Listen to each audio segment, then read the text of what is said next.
Hello, this is Dr. Grande. Today's question is, can I analyze the case of Emily Franciose? Just a reminder, I'm not diagnosing anybody in this video, only speculating about what could be happening in a situation like this. If you enjoyed this video, please like it, subscribe to my channel, and consider supporting me on Patreon. I will put the link to Patreon in the description for this video. First, I'll look at the background of this case, move to the timeline of the incident, then offer my analysis. Emily Grace Franciose was born on August 26, 2004, and lived in Colorado. Her father, Reg, was a trauma surgeon, and her mother, Sue, was a cardiovascular perfusionist. The family lived in Vail, Colorado, where Emily attended a small private school. Emily spent a lot of time engaged in outdoor activities, including skiing, paddleboarding, biking, rafting, and hiking.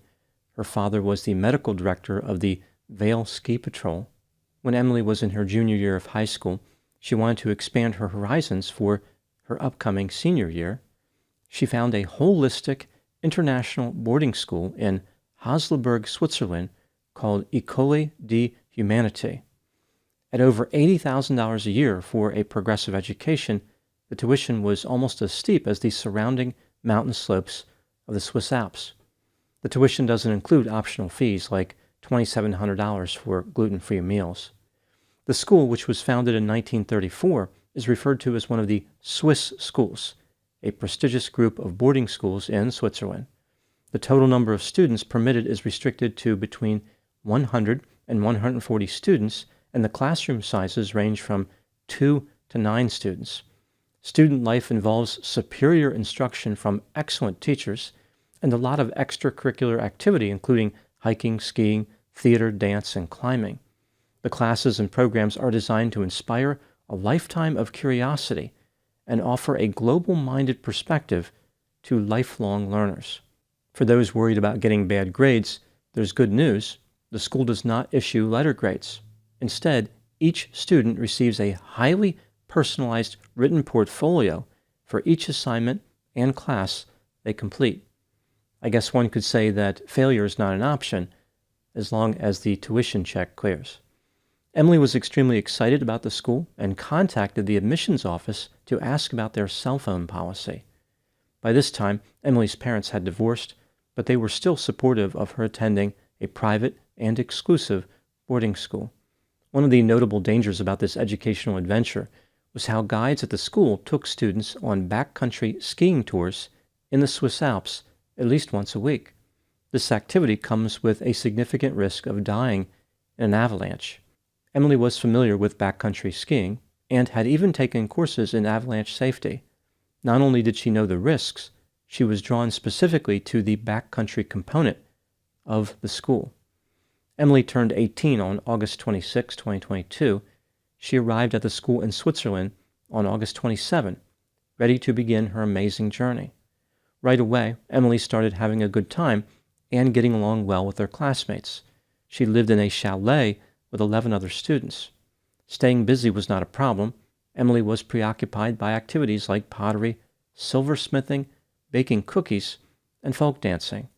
Emily and her roommate, Maya Stark, had the only balcony in the chalet. On occasion, they would go out there and stare at the stars and look forward to skiing down untamed mountains. Now moving to the timeline of the incident. On March 21, 2023, Emily and her classmates prepared for their last backcountry outing of the season. The plan for this day was exciting. The students would be hiking up a 10,400-foot tall mountain called Wellhorn and skiing down part of it. This was the last big adventure before Emily and her friends traveled to Paris by train for spring break. The manager of the outdoors program of the school, Guido Biari, was one of the guides for this journey. The other guide, Lucas Iten, was very experienced. In 2000, he had become a licensed mountain guide. He had been running tours at the school since 2004. The guides and the students started their journey at about 10:30 a.m. and hiked for almost 4 hours through the forest to reach the starting point for the excursion up the mountain. The high temperature that day was 48 degrees. When the group started the climb, they were at 4,715 feet. The area where they would start skiing was at about 8,000 feet on the northwest face of the mountain. They had to travel 1.5 miles to get there. Lucas was not too concerned about the group being hit by an avalanche. The night before, he had checked an avalanche report and felt comfortable with the risk. As the students were making their way up the mountain, they were advised to walk about 30 feet apart. This would help reduce the chances of disturbing the snow, and, if there was an avalanche, maybe it would not take out the entire group. In an effort to test the stability of the snow, Lucas would occasionally stick a ski pole into it and stomp on the ground.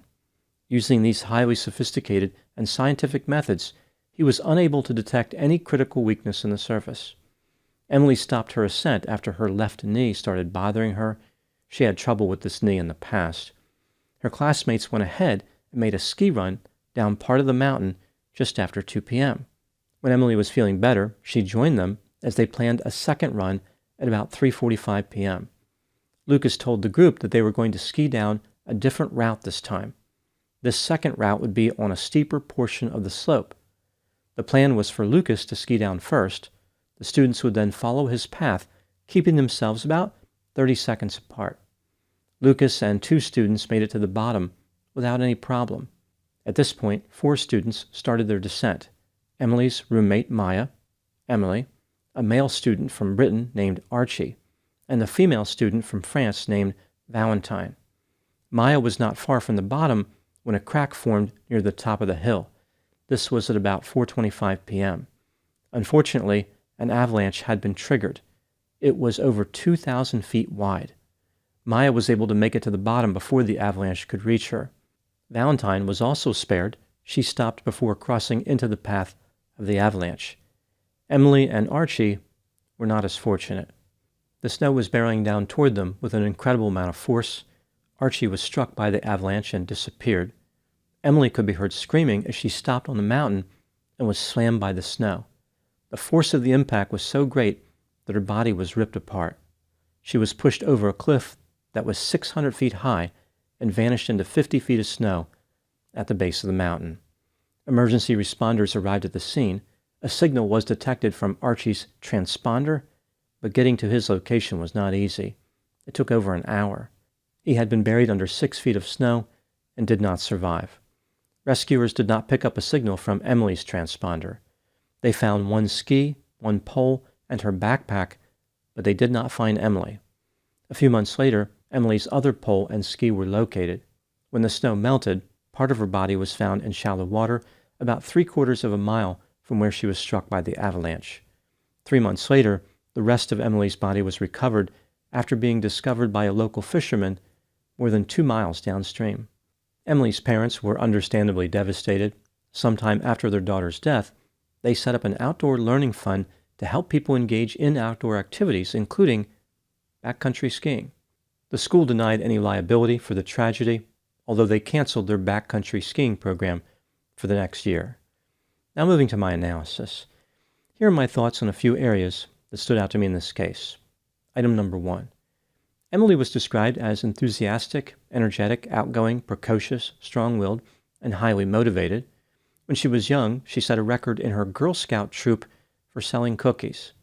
Emily had a great appreciation for the outdoors. One time in an essay, she wrote about how, when she was camping, she liked to gaze at the stars and admire the vastness of the universe. Emily's death was probably not linked to her personality, but rather to the fact that she followed the advice of the guides from the school, who she respected and admired. Many of the students who were interviewed by the authorities indicated they had a tremendous level of trust in the guides. Item number 2. An investigation was launched into the cause of the disaster. Here's what was found. On the day of the fatal journey, the area near the summit of Wellhorn had a moderate avalanche warning. The notification indicated that older areas of snow, which could be weak, were of concern. This meant that people skiing in the area were advised to select routes carefully, avoid steep slopes, and ski down one at a time. The first run that the students made did not appear to be a problem, but the second one took the skiers on a slope that was quite steep, about 40 degrees. This is considered an unacceptably steep angle for the conditions. The investigation concluded that the decision to ski on the steep slopes was difficult to understand, given the level of experience possessed by the guides. Having 4 people skiing on the same slope placed too much pressure on the snow. Investigators said that the guides did bear some level of responsibility. Both Guido and Lucas were being investigated for negligent homicide, but prosecutors would not share any other information about the case. The men are facing up to 3 years in prison if convicted, even though the crime is considered a misdemeanor in Switzerland. By way of comparison, if this had happened in Emily's home state of Colorado, the men would be facing 1 to 3 years in prison, but it would be a felony. Emily's parents will not be able to get much money in a civil suit because Switzerland does not permit punitive damages. They may recover up to $30,000, but that will not even cover the expenses associated with Emily's death. Item number 3. In Switzerland, a person is guilty of homicide through negligence when their unintentional behavior causes the death of another person due to a negligent act or due to the person having neglected to act in a reasonable manner. Based on the results of the investigation, it seems clear that the guides did not act in a reasonable manner. Punishing these 2 guides for their negligent behavior is probably warranted, but I think a larger issue is raised by this case. This brings me to item number 4. As is the case with many deaths that occur due to outdoor behavior, an interesting dichotomy emerges here. On the one hand, people like Emily and her classmates were nature-loving adventure seekers. They wanted to engage in backcountry skiing and were aware of the risks, at least to the extent that young people can be. Many people who knew Emily were excited that she was on this adventure. They were happy that she would have the opportunity to spend time outdoors and specifically supportive of backcountry skiing. On the other hand, after the tragedy, there was a lot of blame going around, and people were questioning how anyone could allow the students to engage in such a dangerous activity. There's the sense that some people are angry because the risk that was always present was actually realized. But that is the nature of risk. Avalanches regularly kill people who are skiing under these conditions. Many factors contribute to an avalanche, including gravity. Nobody can shut that off. On the planet Earth, gravity is on by default. The guides and the students took precautions which were insufficient to protect them in this instance. There may have been criminal negligence, which should be investigated, but backcountry skiing is dangerous even without negligence. Here's the way I look at this. My concern in this case is that even though Emily and her classmate Archie were adults, they probably did not possess a true understanding of the risks, and they trusted the guides. These 2 young people died because they were skiing a few hundred feet to one side of where they should have been skiing. Perhaps a ski area that is so dangerous that the difference between life and death can be this insignificant is too hazardous for skiing in the first place. Now again, they were adults, and if they wanted to do this on their own, that would have been their choice. But to have the activity sanctioned by the school seems like a bad idea. It makes backcountry skiing appear to be safer than it really is. Item number 5. One contentious element of this case is how Emily was on an adventure that was only available to the wealthy. She was in a position of privilege and had an opportunity that very few young people have. Not many high school juniors would be so confident in their family's financial support that they would contact an international boarding school and ask about their cell phone policy. There is the sense that Emily knew that money was not a significant issue.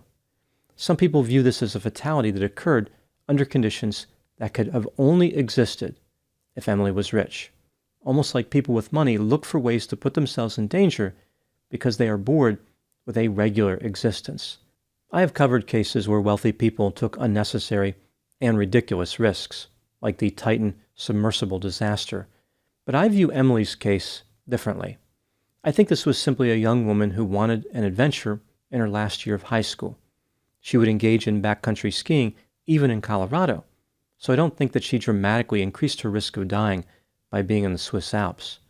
The lesson in this case doesn't really have much to do with wealthy people taking risks, as much as controlling and accepting risk. For adventure seekers, there will always be a challenging balance between a desire for excitement and a desire to remain alive. Unlike the long-standing reputation of Switzerland, maintaining neutrality on this issue is often not an option. Those are my thoughts in the case of Emily Franciose. Please put any opinions and thoughts in the comment section. They always generate an interesting dialogue. As always, I hope you found my analysis of this topic to be informative. Thanks for watching.